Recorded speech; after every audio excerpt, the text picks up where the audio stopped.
And Dina, when we come back, I wanted to hear more about how this program has gone into Liberia and expanded in its work.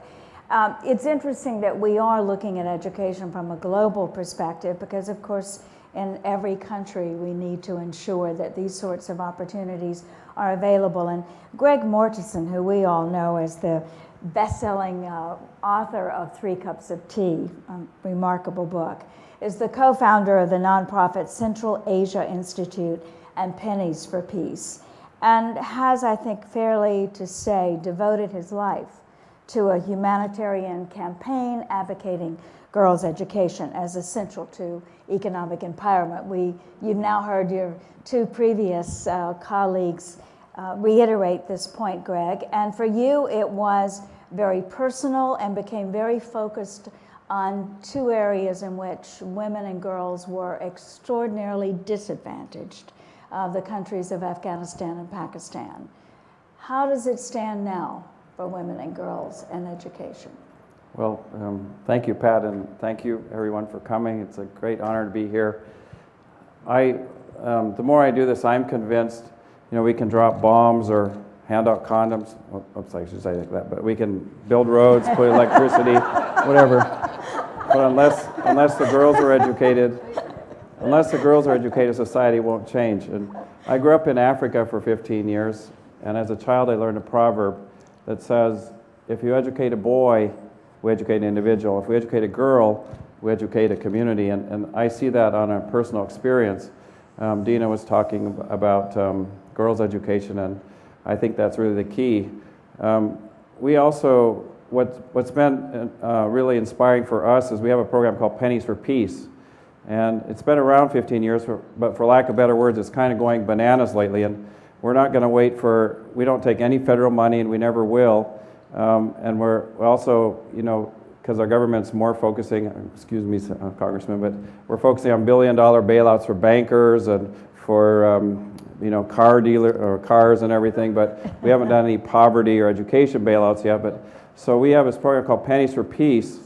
And I just want to tell you this. Well, we tell millions of kids around the U.S. that there are enough pennies in the U.S. to eradicate global illiteracy. And that's our goal. Well, last year we had 100 million pennies. This year probably 600 to 1,000 million. What's a billion pennies we're collecting? And as you mentioned, the global investments of about $4 to $5 billion a day. It sounds like a lot of money, but it's about $3 to $5 per child per month. That's the investment, the global investment. And I also think, just my own perspective, I'm kind of the little micro scale, but when girls learn how to read and write, they teach their mothers how to read and write. They also write letters for their mothers to their family, because often women when their maternal ties are severed, so they can communicate with their family. I also see kids coming home from the marketplace. They wrap their meat or vegetables in newspaper, and then the mother very carefully unfolds the newspaper and asks her daughter to read the news to her. And that's very empowering for a woman to be able to know what's going on in the outside world around her. And related to Afghanistan and Pakistan, when someone goes on jihad, first they should get permission from their mother. And if they don't, it's very shameful or disgraceful. When a woman has an education, she's much less likely to condone her son to get into violence or into gangs or terrorism or drugs or anything. That can be a very powerful thing. But again, I totally agree, we don't have to argue about this, is that the number one global investment, the most bang for the bucks, I guess we could say, is if we invest in girls' education and women.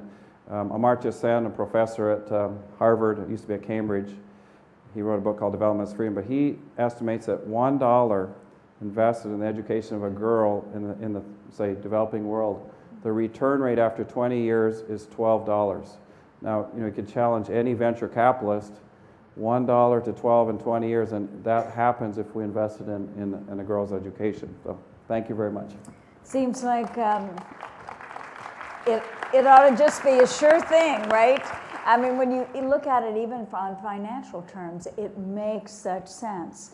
And yet, I know Ann Veneman, who travels the world extensively as the head of the United Nations, probably best-known agency, UNICEF. Ann travels so many miles, I can't imagine how she does it, but in each and every country, Ann, you tell me that against the backdrop now of this global financial crisis, money has become one of the big questions on the quality and delivery of education. Can you talk about what you've observed and witnessed? Well, absolutely. I think the resources for education are very important. It is important not only to get, children in school, but to ensure a quality education as well. So there's a need to focus on training of teachers, on building schools, on making sure they have access to supplies. UNICEF does a lot of work in areas like conflict areas, and where either there's been a humanitarian crisis like the tsunami, or after some kind of conflict in countries, most of which we work in, like Liberia and Sierra Leone, are coming out of conflict.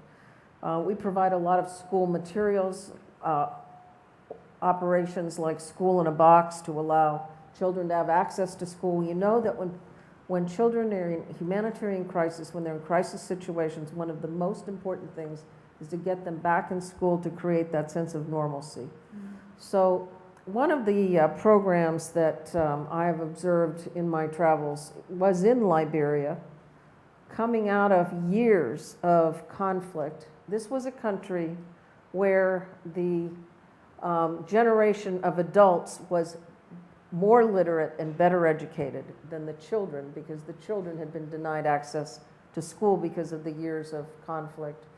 One of the programs that UNICEF implemented there was one that I saw when I was there, was called 6 in 3, where teenagers who have been out of school for their primary years are put into a program where in 3 years they get a full 6-year primary education, so that they can then move on to middle or secondary school. And it's been very effective. But there are a number of programs like this that can really help get children into school, catch up, and get that literacy that will help them, as the others have said, succeed in life. Just a note on the school fee issue. Something we've done a tremendous amount of research on, has had a huge impact on getting children, and especially girls, into school. Because if a family has to pay school fees, they're more likely to send their boys to school than their girls to school.